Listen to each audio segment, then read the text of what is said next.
How's it going, everybody? Noah Holly here, and welcome back to another episode of the Pride Report. We got a very special episode coming up for you today. I will be joined by Tony Patelis and Sean Bock, two very special guests, and we're going to be talking some hoops. Should be about 30 minutes long. This isn't going to be a usual Pride Report episode. It's going to be more of a podcast than anything, but I definitely hope that you stick around. It's going to be a lot of fun. I had a lot of good conversations with those guys, so let's just go ahead and jump right into it. Hello, everybody, and welcome to a very special segment of the Pride Report. I am joined by Tony Patelis, aka College Hoop News, on Twitter for this segment. I'm sure that if you're watching this show that you are all well aware of who he is, but anyway, Tony, thank you so much for joining today. Thank you for having me, Noah. How are you? Oh, very good, very good. So the thing that we're going to be discussing today in this segment is some of the teams that have surprised a lot of people over the first month or so of the season, and whether they are for real or not, or what can we expect from them this year or for the rest of the year. And of course, we are dealing with a very small sample size here, but that's kind of the point of this segment, to take what we know from that sample size and use it to predict what could be next for these teams. So the team that we're going to start with is Arizona State, who has jumped into the top 5 thanks to their fantastic guard play and the fantastic play of Trey Holder in particular. So I'm going to start with you, Tony, and get your thoughts on whether being moved to number 5 is an overreaction and what we can expect from the Sun Devils this season. Definitely. Noah, I think you got to take this team seriously. I mean, they maybe have the best resume in college basketball right now. They've won over Xavier. Also, Kansas, St. John's as well. I know Marcus Lovett was out for that game, but I mean, I have no issue with them being in that top 5. To me, they're for real. They're probably the most explosive offensive team in the country right now. They have tremendous guards, as you said, in Trey Holder, Shannon Evans, Remy Martin played really, really well. He's a freshman against Kansas. So, this is a team that I certainly thought would be improved this year, but not as good as they certainly played. They were just so bad on defense last year. I said to myself during the offseason, I can't really take this team seriously until I see some improvement defensive end. And they're not perfect on the defensive end, but they're definitely better. They give up about 72 a game, something like that. But, when you can score like this team can score, then, you're all set. I mean, they got maybe one of the best backcourts in college basketball. Do you think that their defense is a weakness? I mean, obviously it's not Villanova or Virginia, but it's been okay, right? I mean, is it a weakness in your opinion? No, I totally agree with you. It's not perfect, as I said in my first comment, but it's good enough right now because, all the points they're scoring. When you have so many guys that can hit perimeter shots like them, it's really hard to guard because you can't really double anybody on the perimeter. So many weapons to go to. Martin, Evans, Romello White playing really well on the inside for them. So, will the deep a season? Probably, but right now it's okay. They're beating the best competition in the country right now. Do you think that Remy Martin's performance was a fluke? Because, he may have been the best player on the court Sunday. He was just absolutely phenomenal. Is this something that you can see him repeating throughout the season? I don't know about night in and night out, but I think you'll see that from time to time. You got to remember he's a freshman. He's only 18. He's really efficient, though, for a freshman. I think he shoots 54% from the field. He's 41% from 3. So that's definitely a good sign. I always like to see efficiency from young kids like him. So, I don't think you'll see that every night, but I definitely you'll see it, occasionally. All right, so now I want to talk a little bit about Seton Hall. They were a very trendy sleeper pick coming into the year, but I think they look even better than a lot of people expected. This team may have one of the best starting 5s in the country. Everyone appears to be able to produce at a high rate, especially Desi Rodriguez, who has been absolutely phenomenal. I could see this team making a deep run in March. What do you think about them?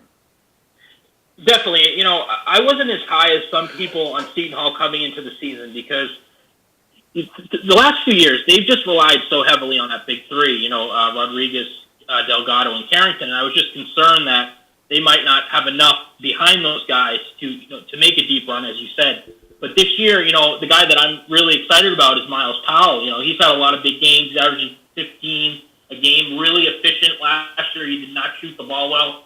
scored the ball okay, but just wasn't an efficient scorer. So this year he's been great, and it gives them another option. If one of those top three guys has an off night, then he can step up and do the job. So that's why I feel a lot better about Seton Hall. Just because of Miles Powell, I think he arguably has been their best player in the first few weeks of the season. Where do you think Seton Hall stands in the Big East this year?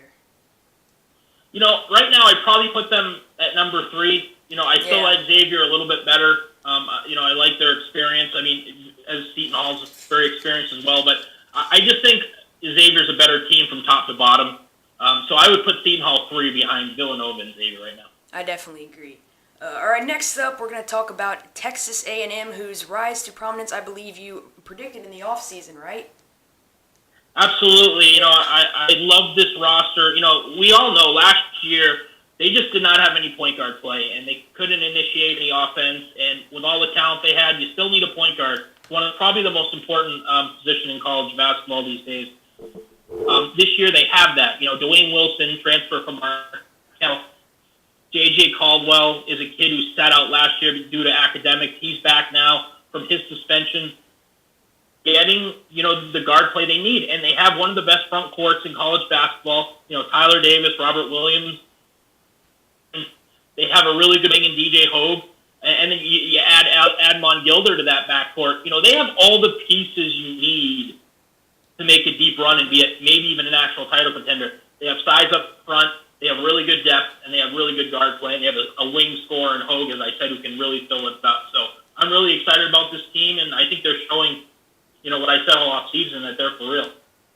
Are you concerned at all about Robert Williams' scoring output as of late? I mean, he hasn't been putting up huge numbers. I think he had 4 points in 4 straight games, and then 8 in their last game against Prairie View. Not really, though, Noah, because they have enough scoring without him. They have DJ Hogue. Admon Gilder can score 20 points at any given moment. Tony Crochet Morellis is a guy talk about because of Davis and Williams who can, step up at any given time. Dwayne Wilson's a really good scorer as well. So, they're not, Robert Williams is still raw. I mean, you have to remember that. He only averaged like 11 points a game last year. So I think he'll be fine. He'll figure things out. You remember he missed, I think, the first one. So if he's going to grab 10 boards a game, if he's going to block 3 shots, I'm okay with him scoring, 6 to 8 points a night. That's fine. Yeah, and he also rebounds a ton too. I think he's had a couple of 12, 14 rebounds a game, and really I think that's all Texas A&M needs from him right now because their front court is so loaded. I think that A&M is in a very good position to win the SEC. I just don't think that Kentucky can win this year. I really just don't think that there's a lottery pick on the roster for John Calipari this year. Excuse me. And I think that Florida's going to have nights when the 3 ball doesn't fall, and, I think that they're essentially cooked at that point. Texas A&M definitely feels like the team in that conference at that point. So we're going to stay in the SEC for the second to last team that we're going to be talking about, and that is Tennessee. They have wins over Purdue and NC State in the Bahamas. They had a near win over Villanova. I still think that they played really well in that game. I think Rick Barnes is doing great work with the Vols this season. Do you agree? Absolutely. This is another team I was very high on coming into this season. I think you saw flashes of it last year. You got to remember, they were in the NCAA tournament hunt for quite a while last year. They kind of faltered down the stretch. Very young team, though. Rick Barnes' first year. They're learning his system, so, you can kind of let them get away with it there. But, Grant Williams is a SEC, all SEC kid up in their front court, really athletic, talented kid. And they have one of the deepest backcourts in college basketball. You have Schofield and Turner and Bone and James Daniels.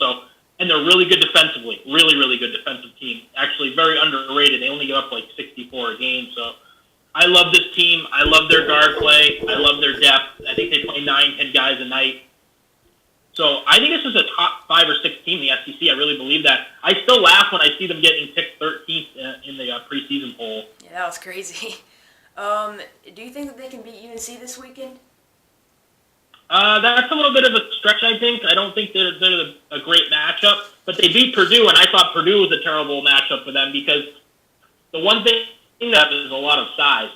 And North Carolina, although these guys are young in their front court, they do have a lot of size. So if they can rebound with North Carolina, I give them a pretty good shot, but I still got to go with the Heels in that game.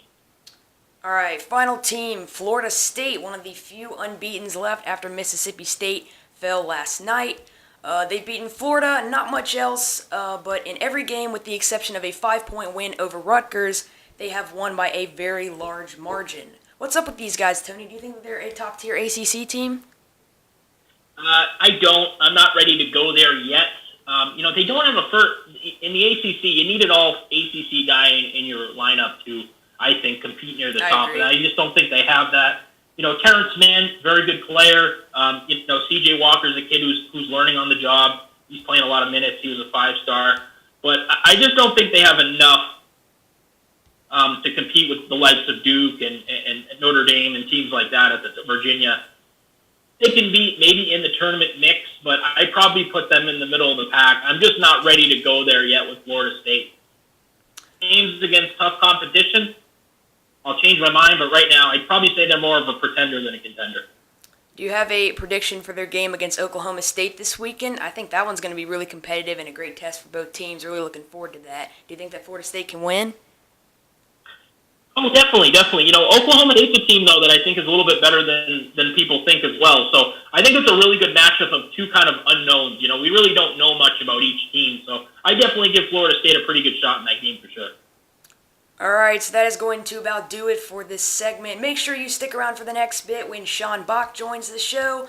But a very big thank you to Tony Patelis for taking time out of his Tuesday night to join me. Thank you so much for coming on, Tony. No problem, Noah. Thank you. All right, remember to go follow at College Hoop News on Twitter if you haven't already, even though I am very sure that you have. College Hoop News Nation is 7,000 strong, I believe, which is a very exciting milestone for you. But that's going to about do it, like I said, and let's move along to the next segment. I'm here with Sean Bock, my former co-host of the CPP Game Day podcast, and we're going to be talking some hoops in this next segment of today's show. Sean, what's up? Nothing much, Noah. How have you been? I've been really good. So I kind of wanted to recreate our old podcast in this segment and discuss the weekend's game toward the end like we did in the CPP Game Day show last year. But first, to continue the theme of this current episode and this week of the Pride Report, I have to get your thoughts on the first month of the season. So I'm going to start by asking you, which team has surprised you the most this season? Well, the team that the whole America's been surprised by, I'm going to say the Arizona State Sun Devils. Coach Hurley's been doing a great job down there, rebuilding that program. Who would have thought that they'd be at the top like they are now, ranked number 5 in the AP poll? They just got a lot going good for them. Obviously, they have the best resume in the country, in my opinion. They have 4 KenPom top 50 wins, including Kansas and Xavier, 2 ball clubs who are considered to be top 20 teams coming into the country. And a big reason for that is they have a very good offense, head by Trey Holder, guard. He's been playing very well, averaging double figures, I think maybe 20 points a game or something like that. But they play really well as a team, and they kind of remind me a lot of that UCLA team from last year. Definitely. Their defense is a little spotty at times, but their offense really makes up for it. And I hope to see, I'm intrigued to see how they can withstand, if they can keep this up. The Pac-12 is not very strong this year, as we've seen. But I think if they keep playing good ball, they could make a run for that for that Pac-12 title. And we've seen the top teams like USC and Arizona, who we expected to be top 5 teams, top 10 teams coming into the season. They've kind of struggled a little bit, and Arizona State could take their crown. So who knows at this point. But right now, I really like the Sun Devils. I think Hurley's doing a great job. And I think this program is only going to get better.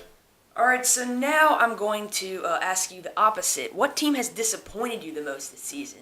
Like I mentioned with Tony early in the show, we are dealing with a relatively small sample size here, of course, but I do have to ask you that just because I'm curious. What are your thoughts?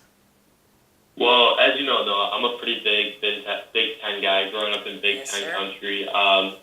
Basketball has kind of been a big part of my life, and Big Ten basketball especially. But coming into the season, I thought the Big Ten would be maybe one of the most elite conferences. But so far, I mean, they got some good teams. Michigan State, Minnesota struggled a little bit. Purdue's playing better, but overall, man, this conference has been disappointing. There's two teams I got to pick out of the conference. It's in Northwestern Iowa. Two teams that Northwestern obviously made the tournament last year for the first time in program history. They were expected to be just as good, if not better than last year, and build on that NCAA tournament run, but they've fallen off kind of. Ever since they lost that game at Creighton, you've kind of seen the ways that opponents have been able to expose them, especially on defense. They're not very good in guarding the pick and roll. Their offense is inconsistent. Brian McIntosh, he's a great player, but he has not been his best. Scotty Lindsey, Vic Law, those two guys too are supposed to be the big-time scorers, but they haven't done as much as they need to make this team successful. But I think the real problem with them is just in their defense. Same thing with Iowa. Coming into the year, obviously they lost Peter Jock. They're one of the best players in their program, but their identity yet, and that starts at the point guard position with Jordan Bohannon. We all know he's a lights-out shooter, but is he really a true point guard? That's been the big question. We know he can handle the ball, but true point guards are guys who can dictate the tempo, control the pace, able to find their teammates in the right spot. Jordan Bohannon, he's a great player, but I just don't think he's really a true point guard. And Iowa's depth at the point guard spot is very thin, especially with the loss of Connor McCaffrey, who's battling mono right now. He should be back soon. I think he'll be back for the Drake game on Saturday, but I'm not so sure about that. But really, in college basketball, you got to have good guards, and Iowa does not have that great guard. And to go off that, I think Northwestern and Iowa, the big problem for them has been their defense. Both teams are not very good in guarding pick and roll, give up a lot of threes, and it's just, we'll see if they can turn it around.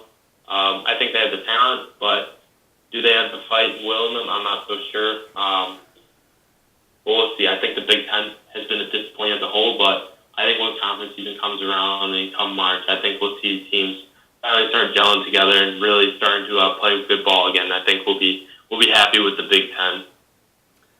All right. Now I'm going to ask you what specific player has impressed you the most this season? Oh, that's a good question.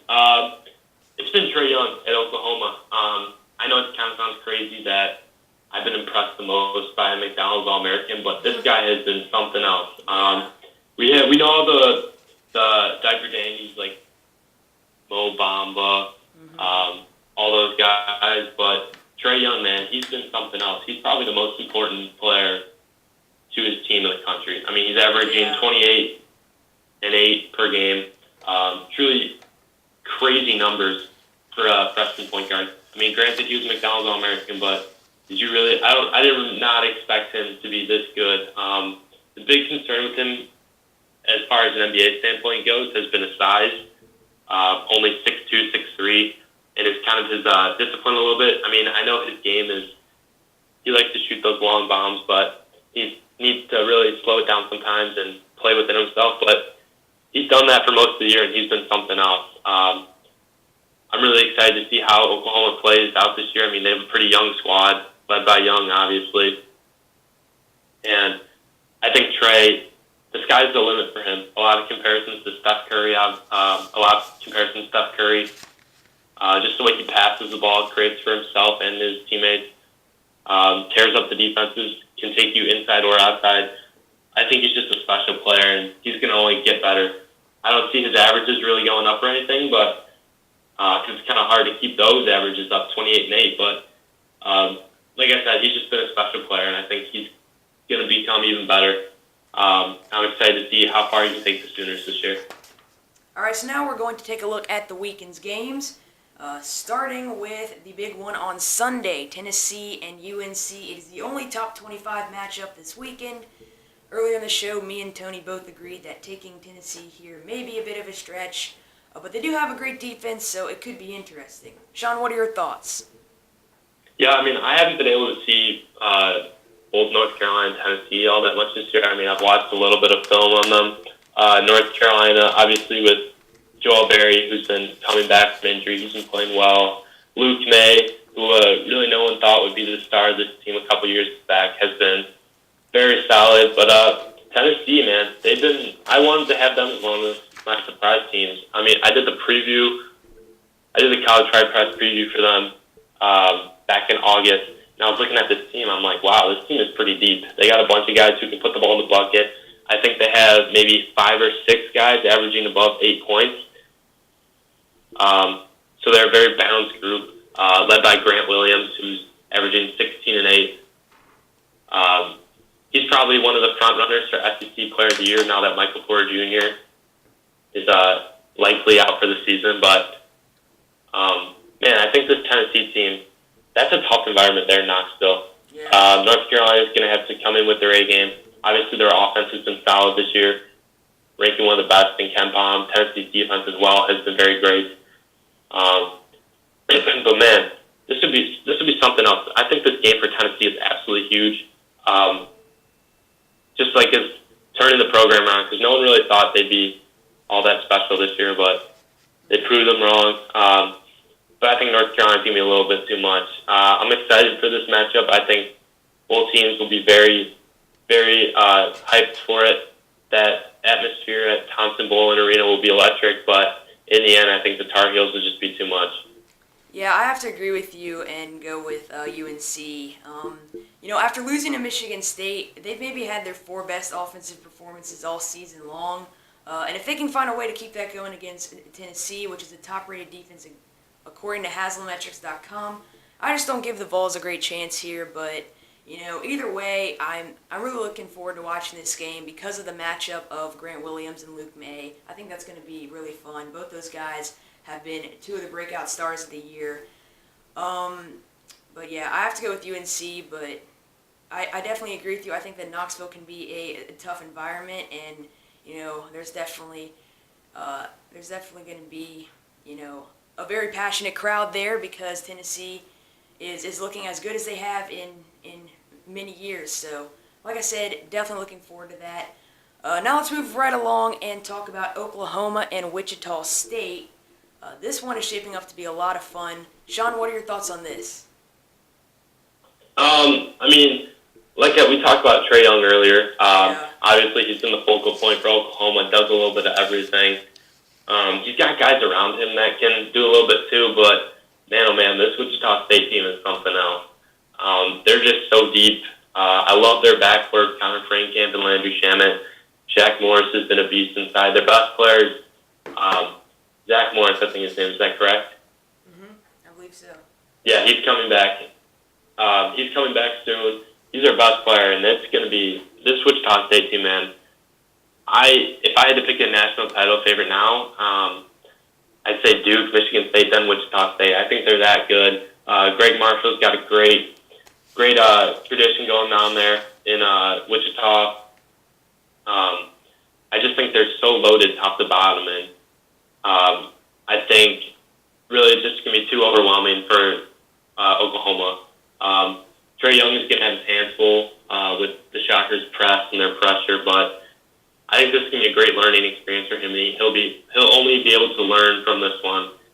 But in the end, I think Wichita State just too much, too athletic, too good, can shoot the ball lights out, too talented. I think they're just going to be too much to handle for the Sooners. I'm going to take Wichita by probably 10 or more points. Yeah, in this game, there's a serious mismatch on the boards. Wichita State is probably the best rebounding team in the country, while Oklahoma has been out-rebounded by almost every major opponent that they have played this year. So I don't think that the Sooners are as trendy of an upset pick in this one as a lot of people think. Another notable thing is in Oklahoma's last game, they got off to a really fast start but almost lost at the end.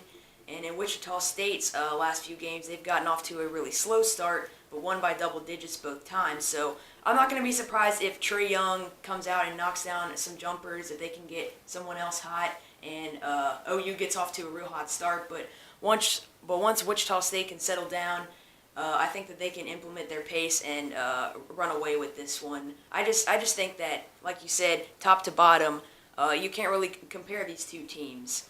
And I also think that Landry Shamet is virtually equal to Trae Young in terms of ability to take over a game. And he was really good against Oklahoma State when they needed him. So I could definitely see him repeating that against Oklahoma. I think that Wichita State is going to take this one by about 10 or 15. It could be close though, just because of how good both offenses are, but we'll have to see. All right, so before we begin with our thoughts on Indiana and Notre Dame, I have to ask you, Sean, are you still an IU fan, or are you more of an Iowa fan now? At this point, I would say I'm an unbiased media member. All right, so do you think that Indiana can have a chance this weekend? That's tough. I mean, they've looked a lot better the past couple weeks. Obviously, the loss against Duke was, I can't believe I'm saying it, but it was a step in the right direction, even though it was a loss. And I actually felt very good after that loss, if I'm a Hoosier fan. Mm-hmm.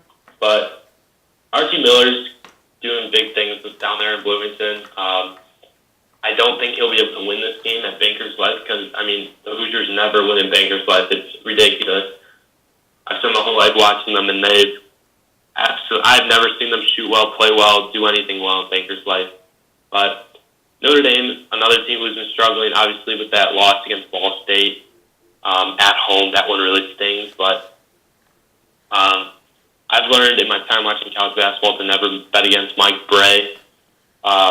He's going to have his team ready to play. Matt Farrell's arguably first-team All-American this year, maybe one of the best, if not the best point guard in the country. Bonzie Colson, it's going to be a massive nightmare. I'm excited for that matchup, though, with him and Juwan Morgan. I think that'll be entertaining. But the problem with Notre Dame has been their depth. They've had to rely on their starters for a lot of their points. Indiana, on the other hand, they're a young team, new system. Rob Johnson needs to get going a little bit. But in the end, I think Notre Dame, they're a very solid team. I could see them winning this one by probably 10 points or so, but I think it'll be close throughout regardless of how both teams are really playing. I think Notre Dame's obviously the more talented team. I think Indiana's the younger team that is a little more scrappy and can get after it. But in the end, I think Notre Dame's just going to be too much. I like Matt Farrell at point guard. IU has a ton of depth at the point guard position, but it's not the right depth. And Matt Farrell kind of makes up for that lack of depth for Notre Dame. So I'll take the Irish in this one. Yeah, I agree. I just have a really hard time imagining the Irish losing 3 and 5, which would happen if they can fall to Indiana. And, like you said, Indiana has not played very well in this Crossroads event, and Notre Dame has. So, I also think that I think that the Ball State game was a fluke. I think that they lost focus a little bit in that one, and I don't think that performance is going to reflect on how they're going to perform this season. Again, it was against Delaware, but their last game against the Blue Hens, they just looked so good. This was the Notre Dame that we had all expected. They moved the ball well. They spread the court. A lot of different players had great games, including Matt Farrell. They just didn't really miss a shot. I think that game, even though it wasn't against a very good competition, it's going to allow Notre Dame to settle down and realize that, the team that played against Ball State was not really who they are, and that it was more that the Ball State Cardinals played really well than they played horribly. So I'm going to go with Notre Dame in this one. All right, so we're gonna be moving on to the next one. Cincinnati taking on UCLA this weekend. Who you got in this one, Sean? UCLA. I thought we were gonna go a whole podcast without mentioning the Ball family, but it's kind of impossible to do. But the distractions there in Westwood are over with. No more LeVar Ball looming the UCLA campus. But Cincinnati, they've been another solid squad this year. Gary Clark has been very good for them. He's averaging double figures. He played really well in the win against Mississippi State yesterday. The thing thing that bothers me, though, is those 2 losses against Xavier and Florida. Obviously, Xavier and Florida were very good, 2 very good teams. But I think after that Xavier game, they kind of lost focus. They kind of played a little dirty, kind of didn't really play their brand of basketball, which they're used to with Mick Cronin. But I think Mississippi State was a really good win for them to get them back on track. UCLA, very good team as well. Very talented. Aaron Holiday has been nothing but great. Chris Wilkes is another very good freshman that people kind of seem to be quiet about, but he really seems to be getting his role expanded at UCLA. He's going to be a good player. I think in the end, though, Cincinnati, they get after it on both ends of the floor, offensively and defensively. They play well together. They understand where their teammates are at all times. And they're just a good ball club top to bottom. So I think with this game being at UCLA, it's definitely going to give them a little bit of a tougher time. But we'll see. I think Cincinnati is going to grind out a victory. It won't be pretty. UCLA, they're known for their tempo style of offense. Their defense hasn't been that great, but Cincinnati's defense, I think, can really limit their offensive firepower. And I think Bearcats would come away with a victory. Yeah, I agree with you. I'm just not really high on UCLA at all this year. I just really don't think that they can defend. This is a really good opportunity for Cincinnati to get their offense back on track. Even though, like you said, they have been really flat in the past few games, I just don't think UCLA is very good. Even at home, I think the Bearcats are going to take this one. All right, massive thank you to Sean Bock for joining the show. Be sure to go follow him on Twitter at Sean_Bock. Quick disclaimer, I was not aware that you had changed your username, so I've been putting your old one in the description for the past few episodes, but I will go and fix that. But alright, that is going to wrap up this segment. Once again, massive thank you to Sean Bock. Thank you for coming on today. I hope that won't be the last time in this show, and let's just go ahead and move right along. Thank you so much for watching, guys. Really hope that you enjoyed what you saw here. Be sure to tune in tomorrow. I got a really cool episode coming up. I'm going to be previewing all the games around the holidays, so you don't want to miss that. It's probably going to be very long, but I wanted to talk about all the games that I will be missing during Christmas break. So yeah, that's going to do it for today's show. Once again, big thanks to Tony and Sean for coming on. Be sure to go check them out